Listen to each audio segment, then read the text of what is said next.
Hello बच्चों, H2 on पर आपका स्वागत है।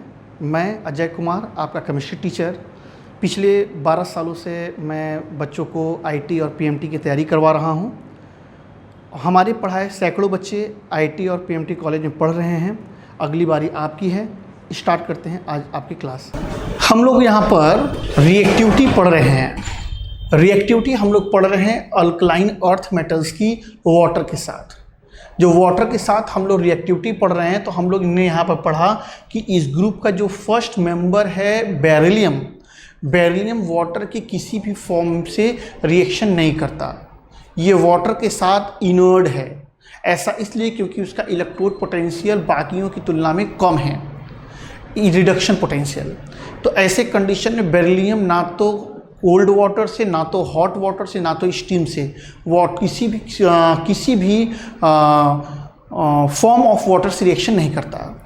लेकिन मैग्नीशियम की बात करें तो वो तो कोल्ड वाटर से रिएक्शन नहीं देता, लेकिन ये जो है आपका हॉट वाटर और स्टीम के साथ रिएक्शन देगा, और रिएक्शन देगा तो मैग्नीशियम ऑक्साइड बनाकर हाइड्रोजन गैस दे सकता है, और आपको मैग्नीशियम हाइड्रोक्साइड बनाकर हाइड्रोजन गैस दे सकता है।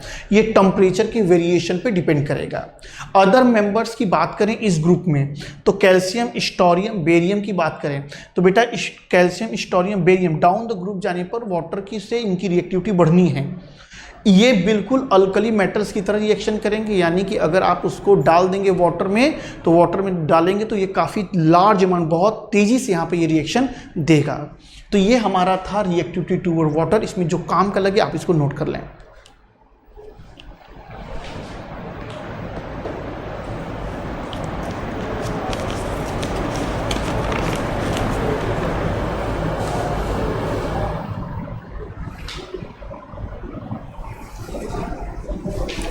ठीक है, इतना हो गया होगा। आगे चलते हैं। हम लोग को रिएक्टिविटी टूवर्ड एयर पढ़नी है। अगर हम लोग एयर से रिएक्टिविटी की बात करें तो एयर से रिएक्टिविटी में इस ग्रुप के जो एलिमेंट है बेरिलियम और मैग्नीशियम, ये एयर में ऑक्सीजन से रिएक्शन नहीं करते हैं। ऐसा इसलिए क्योंकि वो ऑक्सीजन का अपने ऊपर एक लेयर बना लेते हैं, एक पतली फिल्म बना लेते हैं, जिसके कारण से वो एयर में मौजूद ऑक्सीजन से रिएक्शन नहीं करते हैं। लेकिन यही टेम्परेचर अगर हम लोग 873 केल्विन के आसपास कर दें, 873 केल्विन के अगर आसपास हम लोग टेम्परेचर करें, तो वहाँ पर बेरिलियम जो है वो ऑक्सीजन के साथ रिएक्शन करेगा और बेरिलियम ऑक्साइड बनाएगा, और साथ में वो नाइट्रोजन से भी रिएक्शन करेगा। तो यहाँ पे अगर हम बेरिलियम की बात करें तो बेरिलियम जो है वो ऑक्सीजन के साथ रिएक्शन करेगा, और यहाँ पर टेम्परेचर 873 केल्विन है। कुछ किताबों में ये 870 है, कुछ किताबों में 890 है। मैं अप्रॉक्स डाटा लिया हूँ 873 केल्विन। यहाँ पर ये रिएक्शन करेगा और बेरिलियम ऑक्साइड बनाएगा। डाउन द ग्रुप की बात करें तो आपको पता है डाउन द ग्रुप जाने पर रिएक्टिविटी ऑक्सीजन से बढ़ेगा और ये ऑक्साइड बनाएंगे। नाइट्रोजन की बात करें तो ये बेरिलियम, हम लोग जब नाइट्रोजन से रिएक्टिविटी पढ़े थे अल्कली मेटल्स में, तो अल्कली मेटल्स में केवल लिथियम था जो कि नाइट्रोजन से रिएक्शन करता था। लेकिन यहाँ पे अल्कलाइन अर्थ मेटल में सभी एलिमेंट जो हैं वो नाइट्रोजन से रिएक्शन करेंगे और नाइट्राइड बनाएंगे।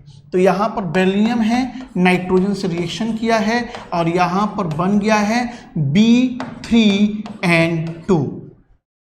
तो इस ग्रुप के जितने भी एलिमेंट्स हैं वो सभी नाइट्रोजन से रिएक्शन करेंगे और यहाँ पर नाइट्राइड का फॉर्मेशन करेंगे। इसको नोट कर लें। यहाँ पे अगर हम लोग इस नाइट्राइड की बात करें तो इस ग्रुप के जितने भी एलिमेंट हैं और उनके जितने भी नाइट्राइड होते हैं वो सब आयनिक क्रिस्टल होते हैं। केवल यही जो है वो कोवैलेंट बिहेवियर दिखाता है। इनके नाइट्राइड्स की एक प्रॉपर्टी है, अल्कलाइन अर्थ मेटल की जो नाइट्राइड्स हैं, उन नाइट्राइड्स को अगर हम लोग थर्मली डिकम्पोज करें तो वो नाइट्रोजन और सिंपल एलिमेंट में ब्रेक हो जाएगा, और अगर हम लोग उनका हाइड्रोलिसिस करें तो वहाँ से हम लोग को अमोनिया मिलता है। जैसे सिंपल सा अगर हम लोग कैल्शियम नाइट्राइड की बात करें बेटा, तो कैल्शियम नाइट्राइड का अगर हम लोग हाइड्रोलिसिस करें तो यहाँ से हम लोग को कैल्शियम हाइड्रोक्साइड मिल जाएगा और साथ में यहाँ पर हम लोग को अमोनिया मिल जाएगा। तो आप लोग को याद क्या रखना है, अल्कलाइन अर्थ मेटल्स के अगर आपको नाइट्राइड मिल गए तो उनको अगर थर्मली डिकम्पोज करोगे तो आपको नाइट्रोजन गैस और मेटल मिलेगा। अगर आप उनका हाइड्रोलिसिस करते हो, वाटर के साथ उनको रिएक्ट कराते हो तो आपको अमोनिया गैस मिलेगा और मेटल हाइड्रोक्साइड मिलेगा। इस रिएक्शन को आप लोग खुद से बैलेंस कर लें।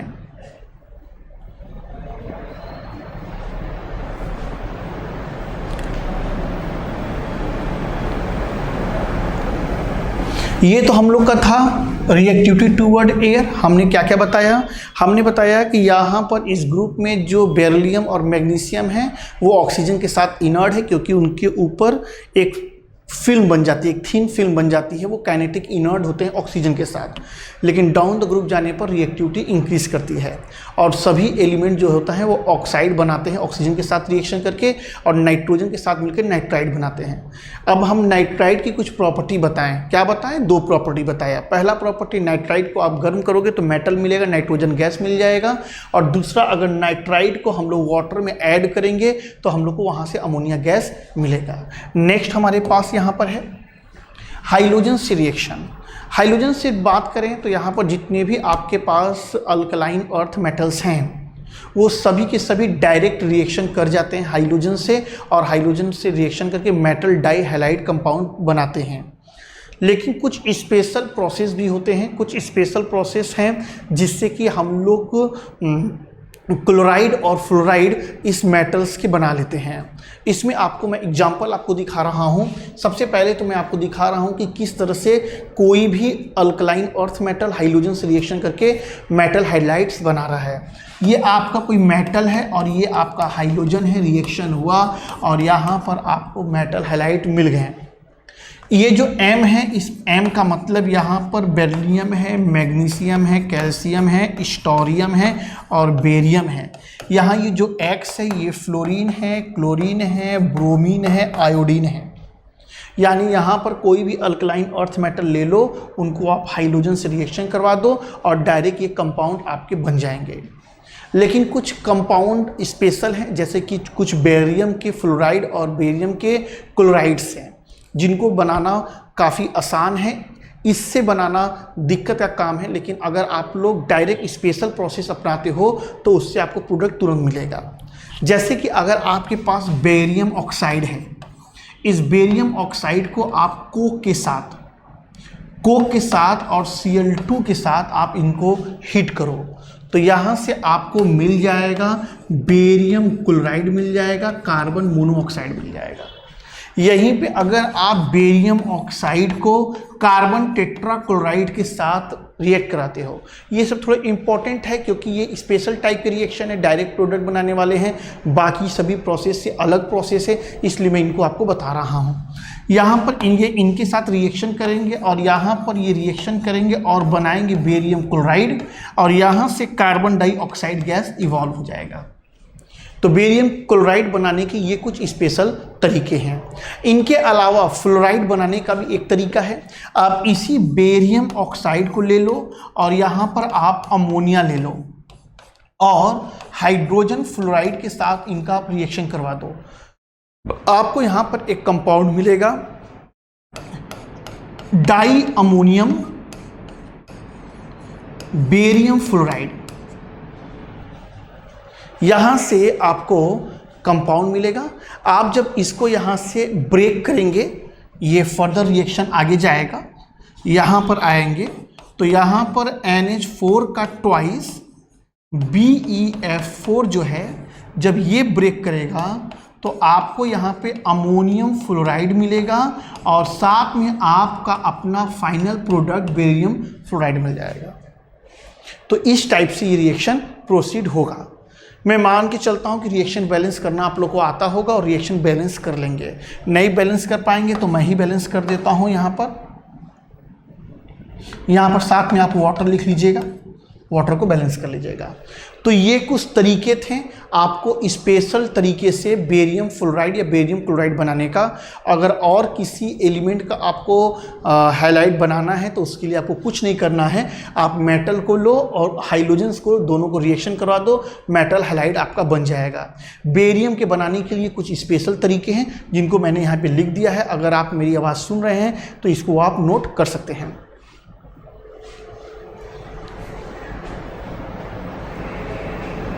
उम्मीद करता हूं कि आप लोग इसको नोट कर लिए होंगे। अगला हमारे पास आता है reactivity toward hydrogen. Reactivity toward hydrogen की अगर मैं बात करूं तो इस ग्रुप में सभी एलिमेंट जो होते हैं वो हाइड्रोजन से रिएक्शन करते हैं और हाइड्राइड बनाते हैं। लेकिन इस ग्रुप में जो एलिमेंट होता है बेरियम, वो जो होता है वो हाइड्राइड नहीं बनाता। तो हमारे पास एक स्ट्रॉन्गेस्ट रिड्यूसिंग एजेंट है लिथियम एल्युमिनियम हाइड्राइड्स। उसी तरह से एक स्ट्रॉन्गेस्ट ऑक्सीडाइजिंग एजेंट है जिसको हम लोग बोलते हैं KMnO4, पोटेशियम पर मैग्नेट। तो यहाँ पर जो बेरिलियम है वो नॉर्मली जो है डायरेक्ट हाइड्रोजन से रिएक्शन करके हाइड्राइड्स नहीं बना रहा है। तो यहाँ पर हाइड्राइड्स बनाने के लिए हम लोग को बेरियम को हम लोग को रिएक्शन करवाना पड़ता है लिथियम एल्युमिनियम हाइड्राइड से, तब ये आगे बढ़ जाता है। यहाँ पर बेरिलियम डायरेक्ट नहीं लेते हैं, बेरियम क्लोराइड लेते हैं। यहाँ पर बेरियम क्लोराइड होता है, लिथियम एल्युमिनियम हाइड्राइड के साथ ये रिएक्ट करते हैं और रिएक्शन के बाद यहाँ पर ये बेरियम हाइड्राइड बनता है, लिथियम क्लोराइड बनता है और एल्युमिनियम क्लोराइड बनता है। इतने कंपाउंड यहाँ पर बनते हैं। जितने भी हाइड्राइड्स होते हैं अल्कलाइन अर्थ मेटल्स के, जो भी हाइड्राइड्स होते हैं, जिसमें कि बेरियम हाइड्राइड और मैग्नीशियम हाइड्राइड्स को अगर छोड़ दिया जाए तो आपके पास जितने भी हाइड्राइड्स होते हैं वो सभी के सभी हाइड्राइड्स जो होते हैं वो आयनिक बिहेवियर के होते हैं। यहाँ पर जो हाइड्राइड्स इनके बनते हैं, ये जो हाइड्राइड्स होते हैं ये हाइड्राइड्स आपके कोवेलेंट कैरेक्टर के होते हैं। और यही नहीं, ये यहाँ पर पॉलीमराइजेशन भी करते हैं। पॉलीमराइजेशन करके यहाँ पर एक ये बनाना बॉन्ड का फॉर्मेशन करते हैं। बनाना बॉन्ड क्या है ये मैं आपको बता रहा हूँ। यहाँ पर पहले हम लोग बात कर रहे हैं अल्कली मेटल की रिएक्टिविटी हाइड्रोजन के साथ। तो हम लोगों ने पाया कि यहाँ पर बेरिलियम को अगर छोड़ दें तो बाकी जितने भी मेटल्स हैं वो सब हाइड्रोजन से रिएक्शन करके मेटल हाइड्राइड बनाते हैं। बेरिलियम कम रिएक्टिव है, कम इलेक्ट्रोपॉजिटिव है, जिससे कि वो हाइड्रोजन से डायरेक्ट रिएक्शन नहीं कर रहा है। इसके लिए हम लोगों ने बेरियम क्लोराइड लिया है और बेरियम क्लोराइड को लेकर हम लोगों ने लिथियम एल्युमिनियम हाइड्राइड के साथ रिएक्शन करवाया, तब जाकर हम लोग को बेरियम हाइड्राइड मिला है।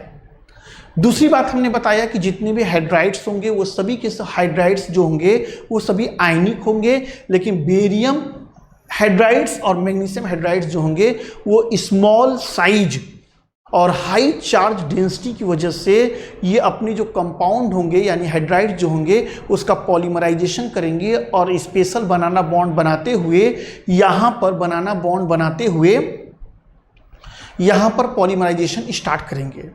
अब मामला ये आता है कि इनका कोवेलेंट कैरेक्टर कैसे हुआ और बनाना बॉन्ड क्या है। अगर हम बेरियम हाइड्राइड की बात करें तो कुछ इस तरीके से इसका स्ट्रक्चर होता है।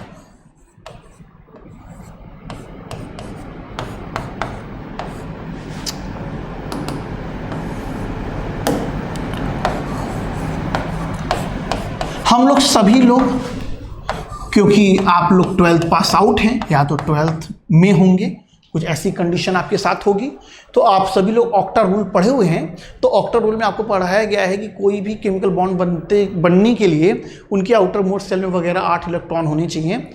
कोसेल और लेविस ने जब अपना कॉन्सेप्ट केमिकल बॉन्डिंग का दिया तो कॉन्सेप्ट यहीं से देना स्टार्ट हुआ था कि भाई एक ऑक्टेट रूल होता है, हर एटम अपने सेल में 8 इलेक्ट्रॉन रखना चाहते हैं।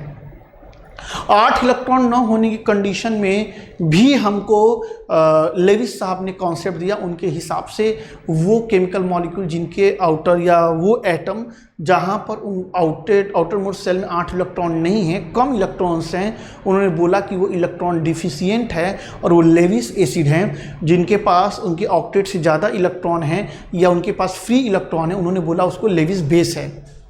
इनकी बात करें तो बेरिलियम की बात करें तो एटॉमिक नंबर 4 है, कॉन्फ़िगरेशन 2 और 2 है, बाहरी सेल में 2 इलेक्ट्रॉन है। हाइड्रोजन की बात करें तो 1 इलेक्ट्रॉन था, वो 1 इलेक्ट्रॉन इस बेरिलियम के साथ बॉन्डिंग में पार्टिसिपेट कर गया। यानी इस बेरिलियम की बात करें तो ये बेरिलियम भाई साहब के पास इनके 2 अपने हैं, 2 हाइड्रोजन से इन्होंने जुगाड़ कर रखा है, ले रखा है अपने पास। यानी टोटल इनकी कंडीशन है 4 इलेक्ट्रॉन की। ऐसे कंडीशन में ये इलेक्ट्रॉन डिफिशियंट होते हैं, उनके सामने ये एक कोवेलेंट बॉन्ड मौजूद है। ये जो कोवेलेंट बॉन्ड है, इस बॉन्ड के लिए यहाँ पर 2 इलेक्ट्रॉन खर्च हुआ होगा। ये 2 इलेक्ट्रॉन जो है, इस 2 इलेक्ट्रॉन में एक इस बेरिलियम का होगा और एक इस हाइड्रोजन का होगा। यानी इस बॉन्ड में 2 इलेक्ट्रॉन और इस बॉन्ड में 2 इलेक्ट्रॉन। तो यहाँ पर होता क्या है, ये बेरिलियम जो है इस बॉन्ड को अपनी ओर थोड़ा सा पोलराइज करता है इलेक्ट्रॉन डिफिशियंट्स की वजह से, जिसके कारण से यहाँ पर कुछ इस टाइप का कंडीशन बन जाता है।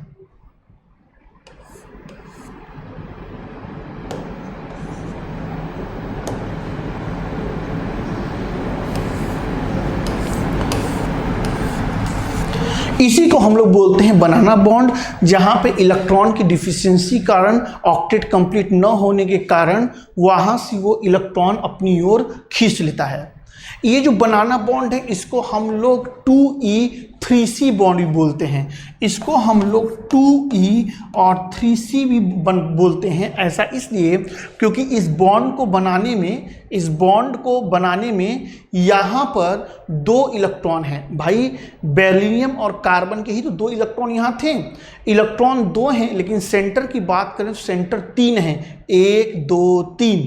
तो यहाँ पर 3 सेंटर है और 2 इलेक्ट्रॉन है, इसीलिए हम लोग इसको 2E3E बॉन्ड भी बोलते हैं। इसको बना लें।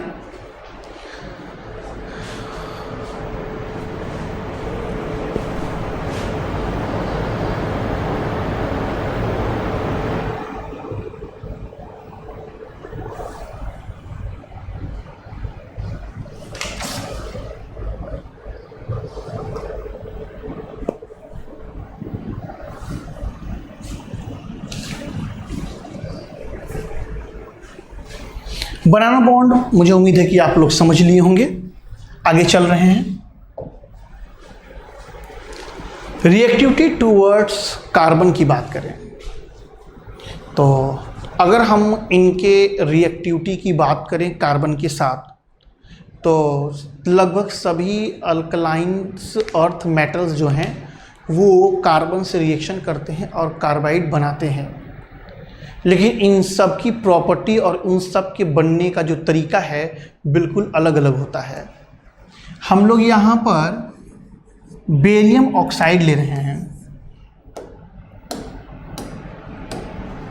यहाँ पर हम लोग बेरियम ऑक्साइड ले रहे हैं और बेरियम ऑक्साइड को हम लोग कार्बन के साथ रिएक्ट करा रहे हैं। टेम्परेचर काफ़ी अधिक होता है। टेम्परेचर लगभग 2173 से 2273 होता है, यानी कि 2173 केल्विन से 2273 केल्विन के आसपास का टेम्परेचर होता है, जहाँ पर ये जाते हैं और Be2C और यहाँ पर कार्बन मोनोऑक्साइड बनाते हैं। मामला ये नहीं है कि इस ग्रुप के एलिमेंट कार्बन से रिएक्शन करके क्या बना, इम्पॉर्टेंट ये नहीं है। एग्जाम के व्यू से, जेईई मेंस और नीट के व्यू से ये इम्पॉर्टेंट है कि किस एलिमेंट का कार्बाइड का क्या फॉर्मूला है और उस कार्बाइड को मेन वाटर में ऐड करने पर प्रोडक्ट क्या बनता है और बाई प्रोडक्ट क्या बनता है। फिर से सुन लीजिए, यहाँ पर ये इम्पॉर्टेंट नहीं है कि कार्बाइड क्या बना, आपने रिएक्शन कैसे कराया। आपको ये याद रखना है कि किस एलिमेंट का कार्बाइड कैसा था, और उस कार्बाइड को जब हम लोग वाटर में डालें तो उससे हमको प्रोडक्ट क्या बना, ये जरूरी है। तो इसको ध्यान में रखना है कि हमारे पास क्या था, हमने वाटर में डाला तो क्या प्रोडक्ट बना। क्योंकि हर एलिमेंट के कार्बाइड लगभग हम बता रहे हैं, जितने भी बताएंगे 3-4 मैं बताऊंगा, उन सब के कार्बाइड को आप वाटर में डालोगे तो प्रोडक्ट आपको अलग अलग मिलेगा। इसलिए बताया कि आपको जो कार्बन वाली बात बता रहा हूँ उसको याद करिएगा, उसको लिख लीजिएगा। तो यहाँ पे हमारे पास जो ये कार्बाइड है, हम लोगों ने इसको वाटर में डाला। अच्छा, एक चीज़ और, अगर आपको कोई कार्बाइड दे दे, वाटर में बोले डालना है, हाइड्रोलिसिस करना है, तो एक बात याद रखिए, कार्बाइड कोई भी हो, वाटर में डालने पर मेटल हाइड्रोक्साइड बनेगा। तो करना क्या, जब आपको मेटल कार्बाइड मिले तो आप उसको वाटर में डालो तो पहले मेटल हाइड्रोक्साइड बना लो। मेटल हाइड्रोक्साइड बनने के बाद जो बचेगा उसको तुम बाई प्रोडक्ट में दिखा देना। जैसे हमारे पास यहाँ पर BeC है, बेरिलियम कार्बाइड है, इसको हम लोगों ने वाटर से रिएक्ट कराया। जैसा कि मैंने बताया कि भैया कुछ भी हो ना हो, मेटल हाइड्रोक्साइड तो मुझे बना लेना है। तो यहां पर मेटल हाइड्रोक्साइड हमने बना लिया। अब क्या है, OH हमने कितना निकाला, तो OH हमने 2 जा 4 निकाला। तो 4OH माइनस के लिए भाई यहाँ पे 4 करना पड़ा होगा। तो जब 4OH निकला है तो 4 हाइड्रोजन भी होगा, तो ये 4 हाइड्रोजन इस कार्बन के साथ जाएगा और हमको मीथेन मिलेगा।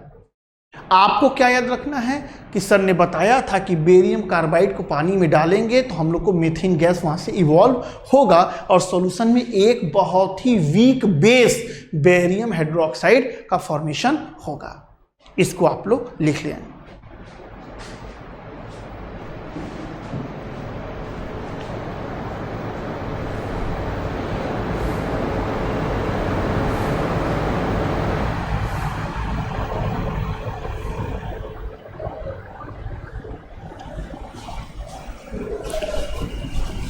उम्मीद करता हूं कि आप इसको लिख लिए होंगे।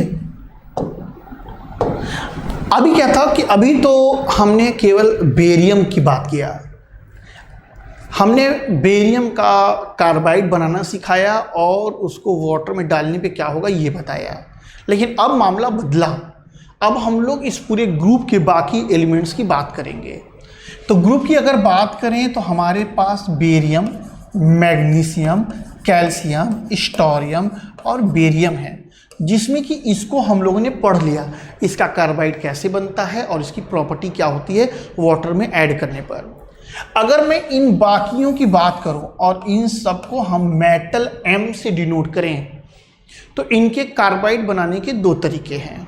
पहला, इन सभी को आप पकड़ो और 2 मोल कार्बन के साथ गर्म कर दो तो आपको MC2 बन जाएगा। टेम्परेचर मुझे बहुत याद नहीं है, लेकिन 1300-1400 बीच में होता है, तो मैं लगभग यहाँ पर 1375 केल्विन रख रहा हूँ। तो यहाँ पर 1375 केल्विन अप्रॉक्स रखा हूँ, 10-15 इधर उधर हो सकते हैं। तो यहाँ पर हम लोग को मेटल कार्बाइड मिला। अगर इसका एग्जाम्पल अगर आप देखना चाहते हो तो आप यहाँ पर कैल्शियम ले लीजिए और यहाँ पर कार्बन से रिएक्शन करवाइए। टेम्परेचर मैं आपका वही रखा हूँ और रिएक्शन करने के बाद कैल्शियम कार्बाइड बना। एक तो ये तरीका है कि डायरेक्ट मेटल लो, कार्बन के साथ हीट कर दो और आपको मेटल कार्बाइड मिल जाए। दूसरा तरीका यहाँ पर ये है कि आपके पास मेटल ऑक्साइड हो और मेटल ऑक्साइड से आप कार्बन को रिएक्ट कराओ। यहाँ पर जब आप रिएक्ट करा रहे हो तो रिएक्शन में एक चीज को ध्यान देना पड़ेगा, ये आपका मेटल ऑक्साइड है और आप इसको रिएक्शन करवा रहे हो कार्बन के साथ। यहाँ पर रिएक्शन जब होगा तो मेटल कार्बाइड आपका बनेगा, साथ में कार्बन मोनोऑक्साइड बनेगा। यहाँ का जो टेम्परेचर होगा वो यहाँ के टेम्परेचर से बहुत ज़्यादा होगा, लगभग 2273 केल्विन, 2273 केल्विन, यानी बहुत ज़्यादा केल्विन आपको टेम्परेचर मेंटेन करना पड़ेगा अगर आप ऑक्साइड से कार्बाइड बनाते हो। तो ये हमने आपको बताया बाकी सभी एलिमेंट के कार्बाइड्स कैसे बनते हैं। तो 2 तरीके बताया कार्बाइड बनाने के लिए। पहला, आप कार्बन पकड़ो, टेम्परेचर हाई रखो, मेटल कार्बाइड मिल जाएगा। दूसरा तरीका, आप यहाँ पर मेटल हाइड्रोक्साइड रखो, कोक रखो, कार्बन रखो और उसको इससे भी ज़्यादा हाई टेम्परेचर 273 केल्विन पर हीट करो तो आपको मेटल कार्बाइड और कार्बन मोनोऑक्साइड मिल जाएगा। तो ये रहे दो तरीके। अभी हम लोगों ने पढ़ा कि भाई मेटल कार्बाइड बनेगा ये तो तय है, लेकिन हम लोग को मेन ये पता लगाना है कि जब उसको वाटर में डालेंगे तो क्या होगा। तो यहाँ पर अगर हम कैल्शियम कार्बाइड ले लें, CaC2 ले लें और इसको हम वाटर से रिएक्शन करा रहे हैं, तो एक बात हम जा रहे हैं कि जब कैल्शियम कार्बाइड को वाटर से रिएक्शन करवाएंगे तो एक चीज़ होना तय है, क्या? कैल्शियम हाइड्रोक्साइड बनना। पहले ही बताया बच्चा, आपके पास किसी भी टाइप का कार्बाइड हो, वाटर से रिएक्शन पहले आप हाइड्रोक्साइड बनाकर फ्री हो जाओ। तो यहाँ पर हम लोगों ने बनाया, तो यहाँ पर CaOH का ट्वाइस बना। यहां पर हम लोग के CaOH का ट्वाइस बना। कैल्शियम का ऑक्सीडेशन स्टेट हमेशा +2 होता है, कल ही मैं ऑक्सीडेशन स्टेट पढ़ा के गया था। अब रही बात हाइड्रोजन की, अगर ये वाटर 2 OH- दिया है तो 2 ही H+ भी देगा। ये 2 H+ इस 2 कार्बन के साथ ऐड होंगे, यहां पर बनेगा HC ट्रिपल बॉन्ड CH।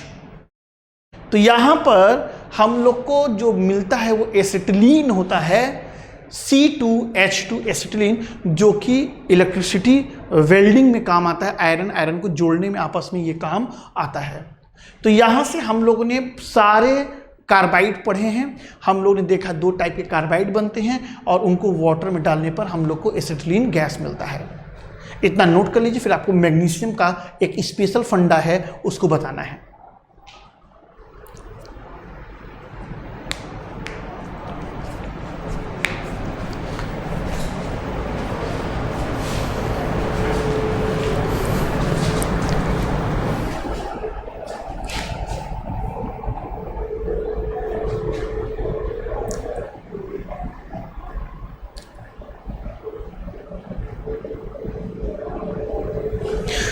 इसको आप लोगों ने देख लिया होगा, आगे चलते हैं।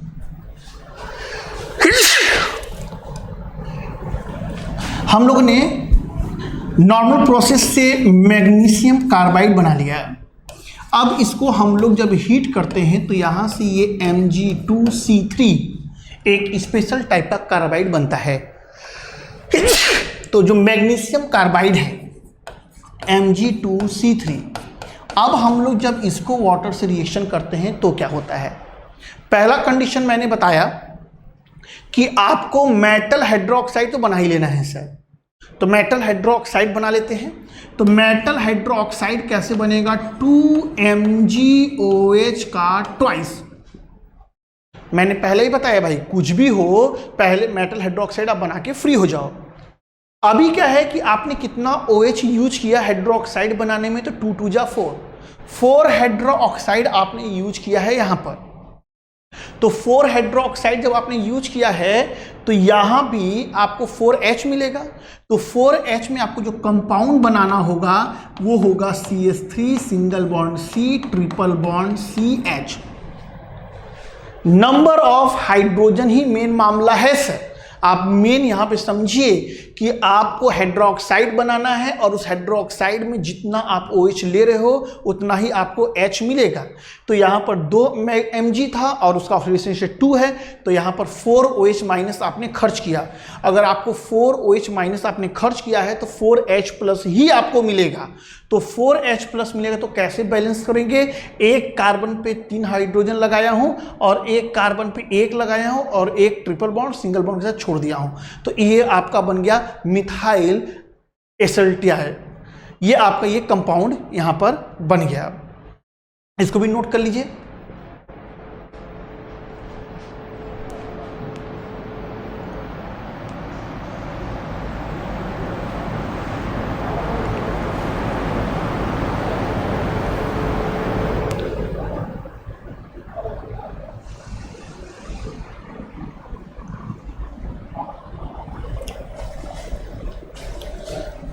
अब ये जो कार्बाइड्स हैं, इट्स कार्बाइड्स में अगर हम लोग कैल्शियम कार्बाइड की बात करें और कैल्शियम कार्बाइड को अगर हम रिएक्शन करवाएं नाइट्रोजन के साथ,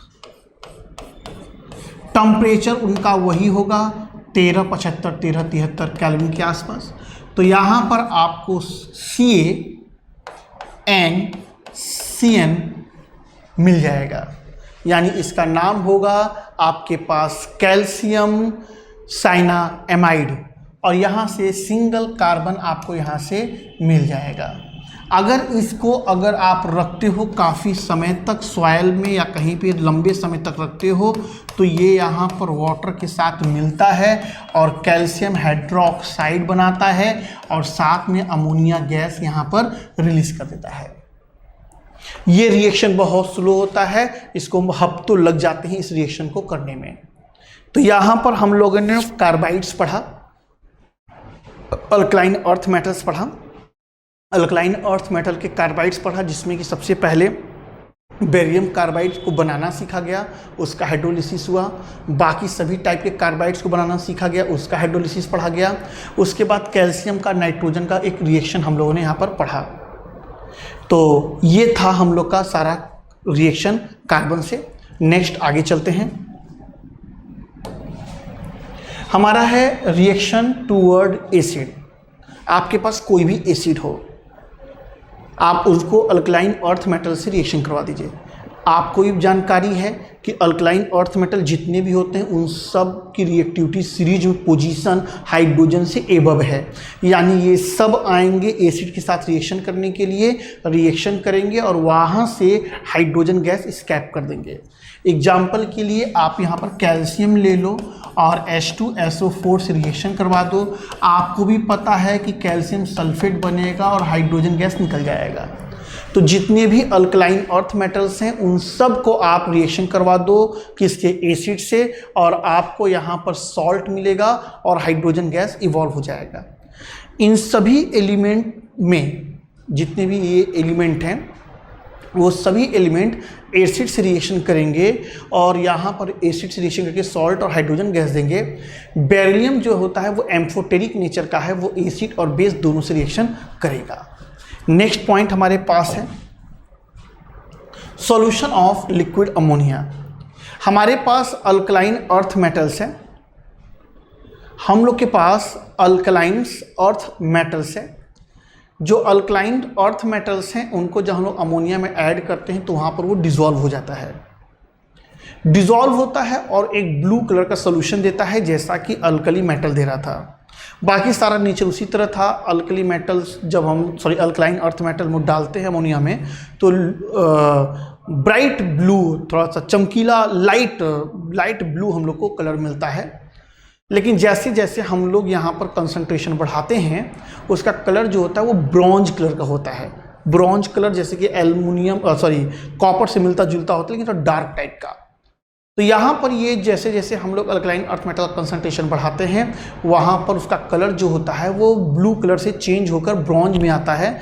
ऐसा इसलिए होता है क्योंकि वहाँ पर जो मेटल्स हैं, जो आपके अमोनिएट मेटल्स हैं, अमोनिएट मेटल्स जैसे ये अल्कलाइन अर्थ मेटल्स हैं, हम लोगों ने इनको यहाँ पर अमोनिया में डिज़ोल्व किया।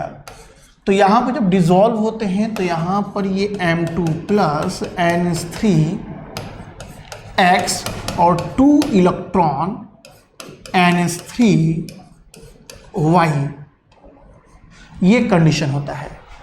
तो ये आपके अमोनिएट इलेक्ट्रॉन बोले जाते हैं और ये अमोनिएट कटायन बोले जाते हैं। तो होता क्या है कि जो अमोनिएट कटायन होता है कंसंट्रेशन बढ़ाने के कारण उनका क्लस्टर बन जाता है। तो due to formation of metal ion cluster बनने के कारण इनका जो कलर होता है वो चेंज हो जाता है ब्रॉन्ज में। नेक्स्ट बात, अगर हम लोग प्रॉपर्टीज़ की बात करें तो पहले वो जब कम कंसंट्रेशन था तो पैरामैग्नेटिक था, लेकिन हाई कंसंट्रेशन हुआ तो डायमैग्नेटिक हो गया। ये मैं आपको पढ़ा चुका हूँ। डायमैग्नेटिक क्यों होता है? डायमैग्नेटिक इसलिए होता है क्योंकि वहाँ पर अब अमोनिएट इलेक्ट्रॉन का क्लस्टर बनता है और इलेक्ट्रॉन जब पेयर में आने लगते हैं तो एक दूसरे के इलेक्ट्रिक फील्ड मैग्नेटिक डोमेन को एक दूसरे को कैंसिल कर देते हैं। अगर हम लोग ब्लू सॉल्यूशन की बात करें, यानी जहाँ पे कंसंट्रेशन कम है, वहाँ पे बात करें इनकी इलेक्ट्रिकल प्रॉपर्टी की, तो ये इलेक्ट्रिसिटी कंडक्ट कर सकते थे। उनके पास अमोनिएट कैटायन और अमोनिएट इलेक्ट्रॉन था। इन्हीं दोनों के मूवमेंट के कारण वो फ्रीली बहुत आराम से यहाँ पर इलेक्ट्रिसिटी कंडक्ट कर सकते थे। अगर हम लोग इनको काफ़ी समय तक रखें तो यहाँ पर ये डिसोसिएट होते हैं और मेटल एमाइड का फॉर्मेशन करते हैं। जैसे यहाँ पर हम लोगों ने अमोनिएट इलेक्ट्रॉन लिया है, यहाँ पर एमाइड आयन बना है, आधा मोल हाइड्रोजन गैस निकल गया है, वाई मोल आपने यहाँ पर हाफ मोल हाइड्रोजन गैस निकल गया है, यहाँ पर वाई मोल आपने अमोनिया ले रखा था, यहाँ पर आपका बचेगा Y-1 NH3। काफ़ी समय तक रखने पर ये चीज़ें यहाँ पर होंगी, मेटल एमाइड का फॉर्मेशन होगा। यहाँ पर अगर हम लोग के पास जो अल्कली मेटल का सॉल्यूशन था, लिक्विड अमोनिया में, अभी क्या था कि जब हम लोग इसको इवापोरेट करवाते थे तो अल्कली मेटल का जो सॉल्यूशन था वो इवापोरेट होता था और लास्ट में हम लोग को अल्कली मेटल बीकर मिलते थे। लेकिन यहाँ पर अल्कलाइन अर्थ मेटल्स में ऐसा नहीं है। अल्कलाइन अर्थ मेटल में अगर हम लोग इस सॉल्यूशन को, यानी अल्कलाइन अर्थ मेटल का अमोनिया सॉल्यूशन को अगर हम लोग इवापोरेशन के बाद देखें तो वहाँ पर ये एक हेक्सा कॉम्प्लेक्स कंपाउंड का फॉर्मेशन करता है और वो हेक्सा कंपाउंड होता है NH3 का 6 और इस पे आता है 2+। अल्कली मेटल का अमोनियम सॉल्यूशन था तो वहाँ पे अमोनिया इवापोरेट होता था, अल्कली मेटल आता था। लेकिन अल्कलाइन अर्थ मेटल में ऐसा नहीं है। यहाँ पे जब हम लोग इसको इवापोरेट करेंगे तो इवापोरेशन के बाद आपको ये हेक्सा कॉम्प्लेक्स कंपाउंड मिलेगा। इसमें जो भी काम करेंगे इसको नोट कर लीजिए।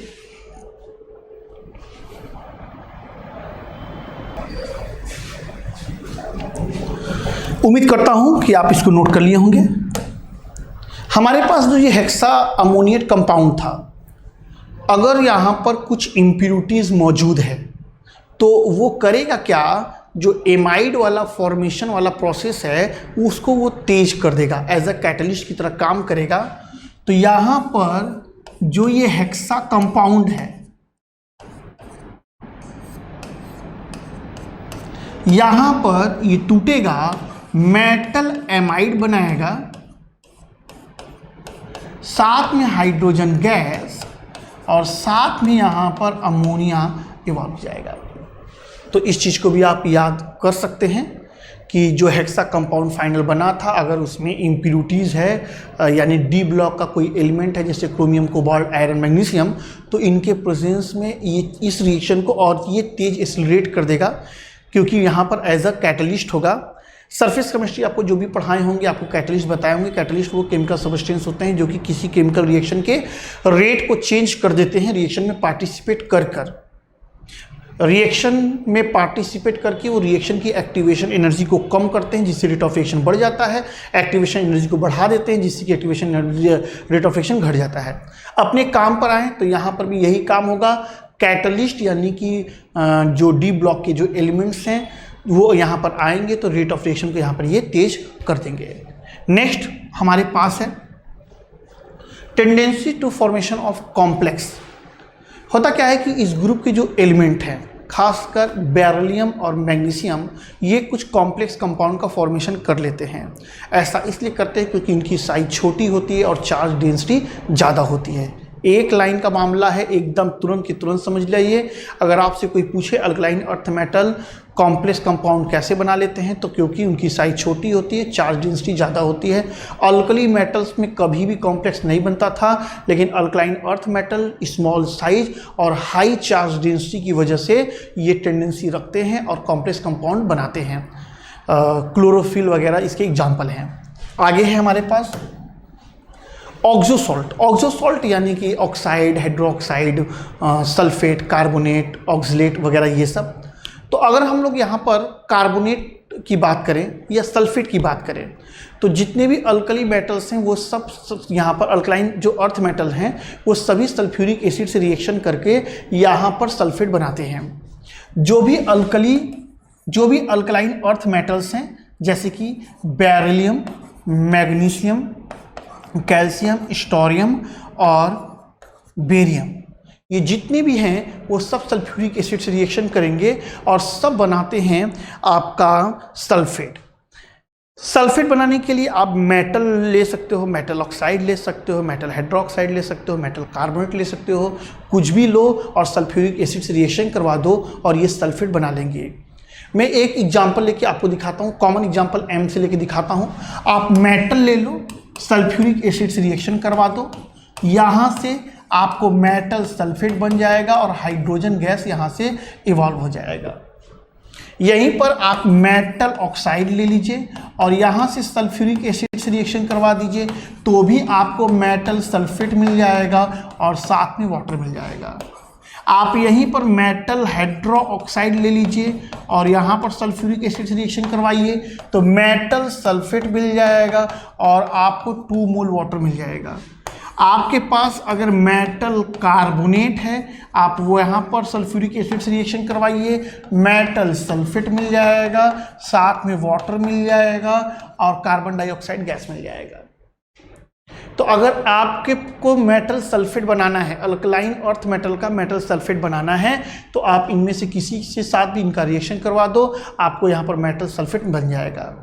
इम्पॉर्टेंट ये नहीं है कि मेटल सल्फेट को बनाना, इम्पॉर्टेंट ये है यहाँ पर इनकी थर्मल स्टेबिलिटी और सॉल्बिलिटी को डिस्कस करना।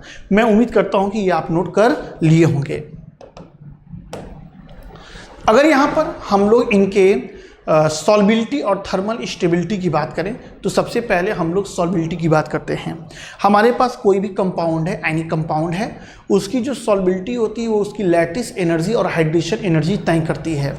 अगर किसी सॉल्ट की लैटिस एनर्जी हाइड्रेशन एनर्जी से ज़्यादा है तो वो इनसॉल्युबल होता है, प्रेसिपिटेट का फॉर्मेशन करता है, सॉल्युबल नहीं हो पाता। अगर किसी सॉल्ट की हाइड्रेशन एनर्जी लैटिस एनर्जी से ज़्यादा है, हाइड्रेशन एनर्जी लैटिस एनर्जी से ज़्यादा है तो ही जो है कि वो सॉल्ट सॉल्युबल होता है। यानी कि किसी भी सॉल्ट को सॉल्युबल होने के लिए एक कंडीशन जरूर होना चाहिए कि हाइड्रेशन एनर्जी जो है वो हमारी लैटिस एनर्जी से ज़्यादा है। यहाँ पर अगर हम लोग इनके सल्फेट की बात करें, सल्फेट की बात अगर हम लोग करें तो यहाँ पर बेरियम सल्फेट है, मैग्नीशियम सल्फेट है, कैल्शियम सल्फेट है, यहाँ पर स्टोरियम सल्फेट है और यहाँ पर हमारा बेरियम सल्फेट है। ये जितने भी सल्फेट हैं डाउन द ग्रुप जाने पर इनकी सॉल्बिलिटी घटती है सर। डाउन द ग्रुप जाने पर इसलिए घटती है क्योंकि यहाँ पर इनकी हाइड्रेशन एनर्जी घटती है, घटती लैटिस एनर्जी भी है। डाउन द ग्रुप जाने पर कटाइन की साइज बढ़ती है तो घटती तो लैटिस एनर्जी भी है, लेकिन लैटिस एनर्जी उतनी तेज़ी से नहीं घटती जितनी तेज़ी से इनकी हाइड्रेशन एनर्जी घट जाती है। तो हाइड्रेशन एनर्जी ज़्यादा तेज़ी से घटती है और लैटिस एनर्जी का रफ्तार कम होता है घटने का, जिसके कारण से डाउन द ग्रुप सॉल्बिलिटी क्या होती है, घटती है।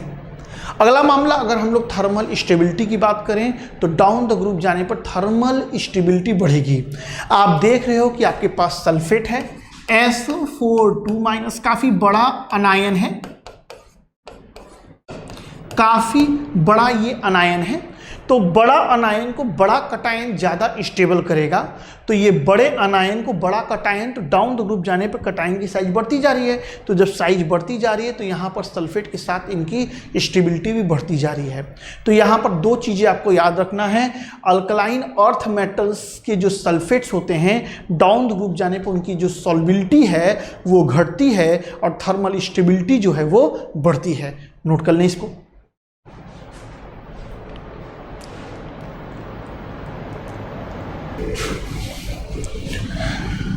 नोट कर लिए होंगे। आगे हम लोग थोड़ा बात कर लेते हैं बाइकार्बोनेट का। बाइकार्बोनेट के लिए अगर हम लोग यहाँ पर लें तो हम लोग यहाँ पर बाइकार्बोनेट की प्रिपरेशन की बात करें तो आप अल्कलाइन अर्थ मेटल का कोई भी मेटल हाइड्रोक्साइड ले लो और उस सॉल्यूशन में आप कार्बन डाइऑक्साइड पास करो, आपको यहाँ पर मेटल कार्बोनेट बन जाएगा और साथ में यहाँ पर आपका वाटर बन जाएगा। आप इसी मेटल कार्बोनेट को ले लो वाटर के साथ में, तो यहाँ से आपको मेटल बाइकार्बोनेट मिल जाएगा। आप लोग रिएक्शन वगैरह बैलेंस कर लेना। अगर हम लोग इस मेटल बाइकार्बोनेट की बात करें, सब कुछ कार्बोनेट की तरह ही होगा, डाउन द ग्रुप हम लोग आएंगे, सॉरी सल्फेट की तरह ही होगा, डाउन द ग्रुप हम लोग आएंगे, इनकी सॉल्बिलिटी घटेगी, थर्मल स्टेबिलिटी बढ़ेगी। यही कंडीशन हमारे कार्बोनेट के साथ भी होगा, यानी कि सल्फेट, बाइकार्बोनेट और आपको नाइट्रेट और हाइड्रोजन कार्बोनेट, इन सब के लिए, इन चारों सॉल्ट के लिए मैंने बताया कि डाउन द ग्रुप जाने पर थर्मल स्टेबिलिटी बढ़ेगी और सॉल्बिलिटी जो होगी वो घटेगी। तो आज के लिए इतना ही। यहाँ पर इस एस ब्लॉक में अल्कलाइन अर्थ मेटल के कंपाउंड पढ़ाने थे कैल्शियम के, जिसमें कि सीमेंट बहुत इंपॉर्टेंट मामला था, लेकिन समय ज़्यादा होने के कारण हम लोग नहीं पढ़ पाए हैं। तो फिर हम लोग जब अगली बार मिलेंगे तो हम लोग पी ब्लॉक यहाँ पर स्टार्ट करेंगे। आज के लिए इतना ही बेटा, घर पे रहें, ध्यान से पढ़ें।